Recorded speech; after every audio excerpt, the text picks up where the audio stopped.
मांग की कीमत लोच और उसके तहत मांग की कीमत लोच की श्रेणियों का अध्ययन करेंगे।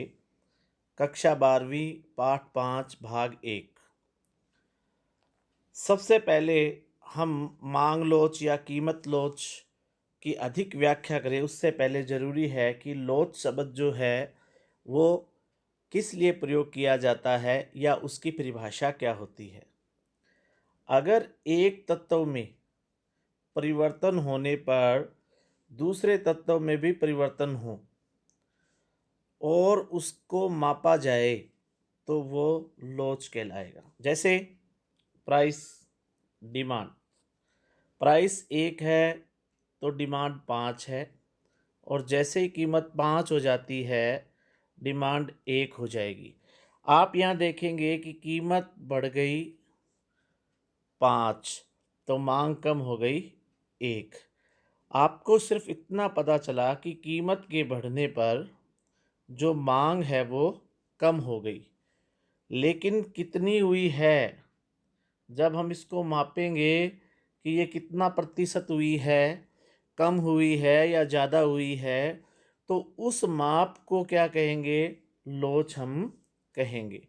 तो सबसे पहले हमारे सामने है मांग की लोच क्या होती है। हमने अध्याय 4 में मांग का नियम पढ़ा था, जो कि ये बताता है कि कीमत में यदि परिवर्तन होगा तो मांग में भी परिवर्तन होगा। जैसे मैं आपको ये अभी उदाहरण दिया था, जैसे कीमत 1 है, मांग 5 है, कीमत बढ़ कर के 5 हो जाती है, मांग 1 हो जाएगी। यहाँ कीमत बढ़ गई है तो मांग कम हो गई है, या कीमत 5 से वापस 1 हो जाए तो क्या होगा? मांग भी बढ़ कर के 5 हो जाएगी। ये हमें क्या बता रहा है? कम हो रही है, ज़्यादा हो रही है। मांग का नियम केवल यही बताता है, यानी कि मांग का जो नियम है वो केवल दिशा को बताता है कि वो कम है या ज़्यादा हो रही है। कितनी हो रही है ये मांग का नियम नहीं बता रहा हमें, कि अगर कीमत बढ़ गई है तो मांग में कितनी कमी आई, कितने प्रतिशत कम हुई। ये जो माप है ये मांग का नियम नहीं करता। जहाँ पर ये मापा जाता है उसे मांग की लोच कहा जाता है। जैसे कि मांग की लोच, जो मांग की जो लोच होती है, मांग की लोच को प्रभावित करने वाले जो तत्व होते हैं उनमें अगर परिवर्तन हो जाए और उसके कारण वस्तु की मांग में होने वाले परिवर्तन को मापना मांग की लोच कहलाता है। यानी कि कीमत, मांग को प्रभावित करने वाले तत्व जो है हम यहाँ पर 3 तरीके के लेंगे। एक कीमत लेंगे जो मांग को ज़्यादा प्रभावित करती है, एक उपभोक्ता की आय, और तीसरा है संबंधित वस्तु की कीमत। हम ये 3 पॉइंट जो है लेंगे, ये मांग को प्रभावित करने वाले तत्व है। मांग को प्रभावित करने वाले तत्व, उसके कारण से क्या होता है? वस्तु की मांग में परिवर्तन होता है। कितना परिवर्तन होता है ये जो मापती है उसे मांग की लोच कहा जाता है।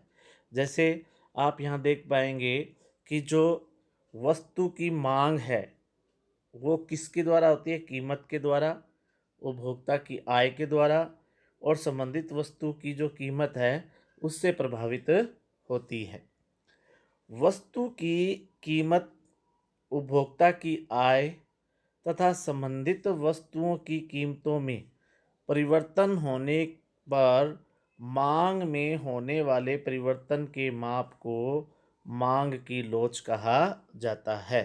यहाँ ज़रूर देखेंगे माप शब्द ज़रूर आएगा। मापना यानी कि उपभोक्ता की आय, वस्तु की कीमत, संबंधित वस्तु की कीमत में यदि परिवर्तन होता है और उसके फलस्वरूप मांग में परिवर्तन होता है, और ये मांग में होने वाला परिवर्तन कितना हुआ है उसे मांग की लोच कहते हैं। मांग की लोच को मुख्यतः 3 प्रकार में बांटा गया है। 3 प्रकार है इसके मांग की लोच के, जिसका हम अभी सबसे पहला पॉइंट है हमारा मांग की कीमत लोच।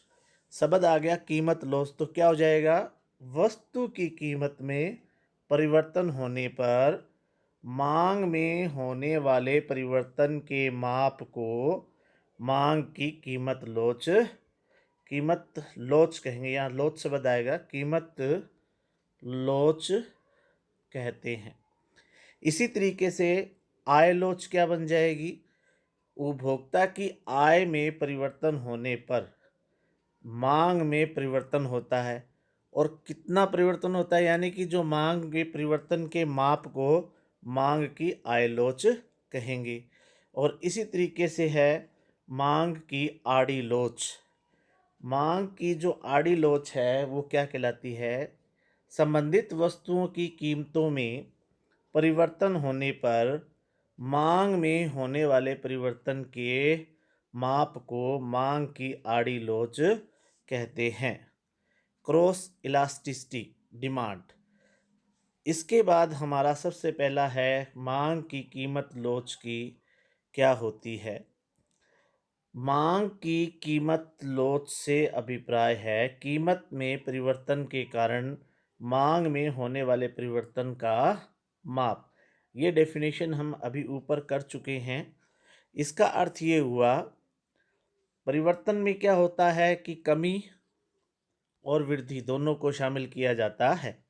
तो यहाँ पर देखिए कि मांग की कीमत लोच से अभिप्राय है वस्तु की कीमत के बढ़ने से मांग में, यहाँ मांग में है ये, मांग में कितने प्रतिशत की कमी होगी तथा कीमत के कम होने से मांग में कितने प्रतिशत की वृद्धि होगी। यानी कि अगर प्राइस जो है वो कम होता है तो डिमांड जो है वो मान लीजिए 10% बढ़ गई, तो ये एक प्रकार से माप है। ये हम कहेंगे कीमत लोच। या कीमत के बढ़ने पर मांग जो है वो बढ़ेगी, लेकिन कितनी बढ़ गई? सपोज कीजिए 10%।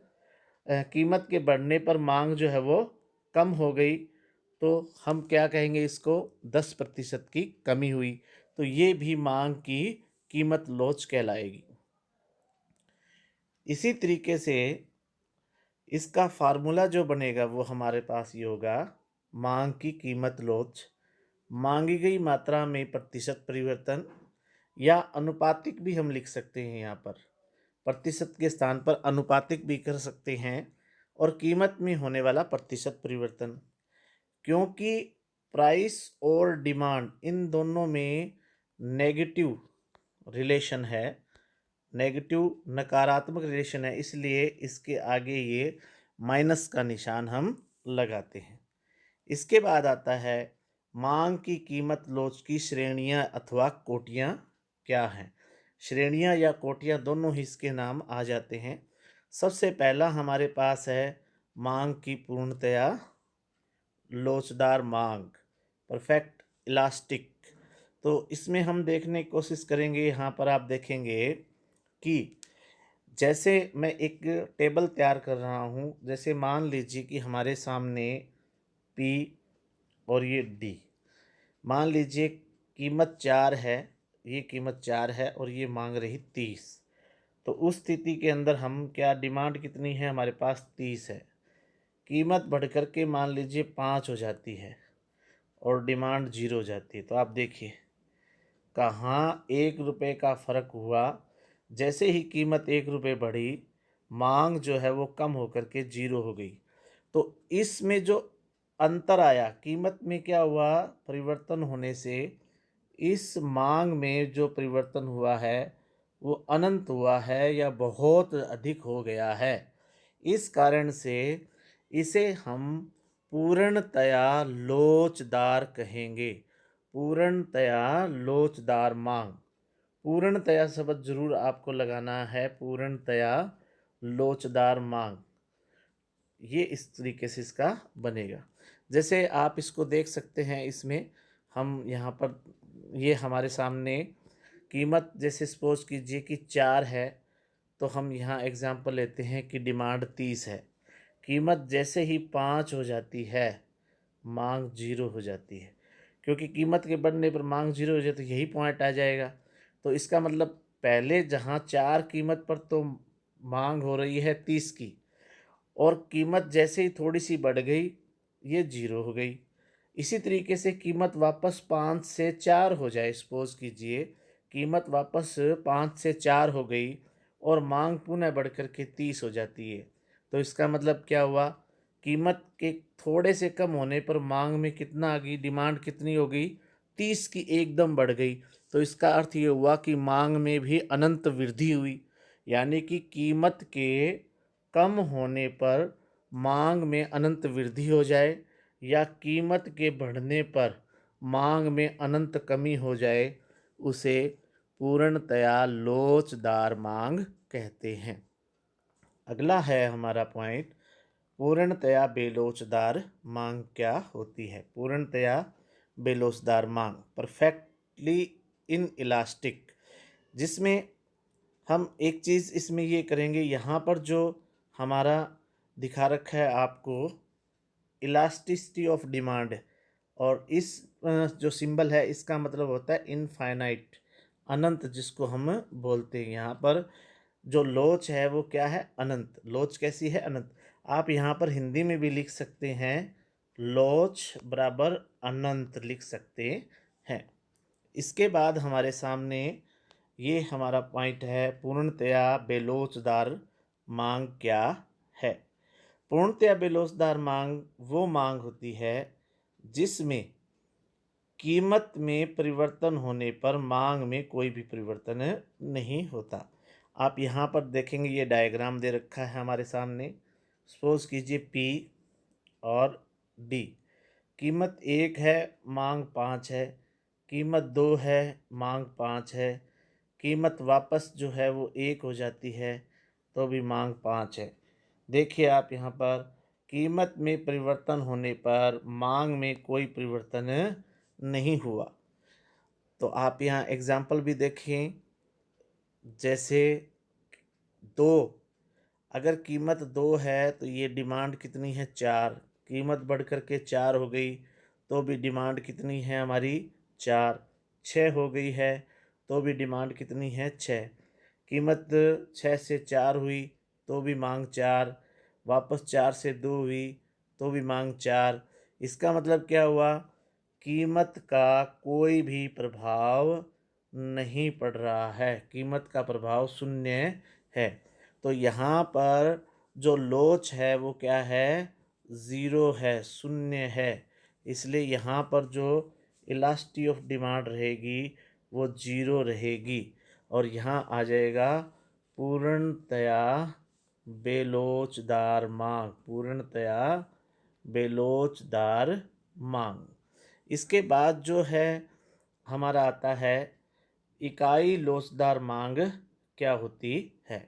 इकाई लोचदार मांग से हमारा क्या अभिप्राय है।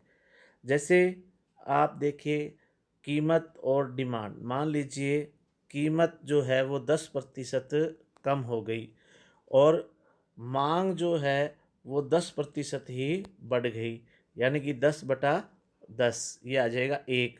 और यदि कीमत जो है वो 10% बढ़ जाए और मांग में कमी भी 10% की हो जाए, कहने का अभिप्राय यह है कि इकाई लोचदार मांग उस समय होती है जब कीमत में जितने प्रतिशत परिवर्तन होता है मांग में भी उतना प्रतिशत परिवर्तन हो जाए तो उसे इकाई लोचदार मांग कहते हैं। इकाई का अर्थ होता है 1, यानी कि 1 के बराबर होती है।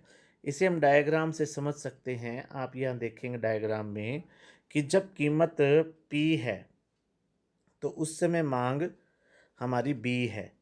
कीमत में इतना परिवर्तन आने पर मांग जो है वो इतनी बढ़ गई। अब आप ये जो गैप देखेंगे, यहाँ पर जो अंतर है, ये दूरी है, ये बराबर है। यहाँ पर आप देखेंगे तो ये दूरी बिल्कुल बराबर है। ये दूरी बराबर होने पर इसकी चौड़ाई जो बराबर है इन खानों की, जो कि हमें ये बताती है कि यहाँ कीमत में जितना प्रतिशत परिवर्तन हुआ है मांग में भी क्या है उतना ही प्रतिशत परिवर्तन हुआ है। यही कारण है कि इलास्टिसिटी ऑफ डिमांड जो है वो यहाँ पर 1 होगी, इकाई लोचदार मांग जिसको हम कहेंगे। इसके बाद अगला हमारा पॉइंट आता है इकाई से अधिक लोचदार मांग। इकाई से जो अधिक लोचदार मांग होती है उसे लोचदार मांग भी कहते हैं। इकाई से यदि ज़्यादा है कोई भी तो उसे लोचदार मांग की श्रेणी में रखा जाता है। ऐसी वस्तुएं जिनकी कोटि या श्रेणी जो है या लोच है वो एक से ज़्यादा आती है तो हम उनको लोचदार कहेंगे। पूर्णतया लोचदार नहीं, पूर्णतया लोचदार और लोचदार दोनों में अंतर है। इसी तरीके से इकाई से यदि कम है, इकाई से यदि कम आती है तो उसको बेलोचदार कहेंगे। तो सबसे पहले हम ये करेंगे कि इकाई से अधिक लोचदार क्या होती है। मान लीजिए कि कीमत है वो कम हो गई 10%, तो मांग बढ़ जाएगी। मांग, डिमांड जो है वो बढ़ जाएगी, लेकिन मांग 20% बढ़ गई। मांग 20% बढ़ गई तो ये क्या हो गया, 20/10, 2 आ गया। 2 1 से ज़्यादा है, इकाई से अधिक हो गई। यानी कि कीमत में जितने प्रतिशत परिवर्तन हुआ, मांग में उससे अधिक प्रतिशत परिवर्तन होता हो। इसी तरीके से ये मान लीजिए कीमत बढ़ कर के 10% कीमत बढ़ जाती है तो मांग में कमी आ जाएगी। मांग में कमी भी मान लीजिए 20% आ गई। यानी कि अगर कीमत कम होती है तो मांग बढ़ेगी, और यदि यह मांग जो है कीमत में होने वाली कमी की तुलना में अधिक प्रतिशत में बढ़ती है तो उसे इकाई से अधिक लोचदार कहते हैं। आप इस डायग्राम को देख सकते हैं। इस डायग्राम में डी डी मांग वक्र है। यहाँ पर पी कीमत और बी पर मांग की जा रही है जो कि टी बिंदु से दिखाया गया है। जैसे ही कीमत कम होकर के P1 हुई तो आप देखेंगे कीमत के कम होने पर मांग जो है वो बढ़ कर के सी पॉइंट पर आ जाएगा। अब आप ये देखेंगे ये जो दूरी है ये दूरी कम है जबकि ये दूरी अधिक है, जिससे ये पता चलता है कि कीमत में जितना प्रतिशत कमी हुई है, मांग जो है ना, मांग उसके अंदर अधिक प्रतिशत वृद्धि हुई है, उसके अंदर अधिक प्रतिशत वृद्धि हुई है। और इसी तरीके से अगर P1 से वापस कीमत बढ़कर के P हो जाए तो मांग में भी कमी होगी, लेकिन मांग में होने वाली कमी जो है वो कीमत की तुलना में ज़्यादा होगी। इसी प्रकार इसको कहेंगे इकाई से अधिक लोचदार मांग।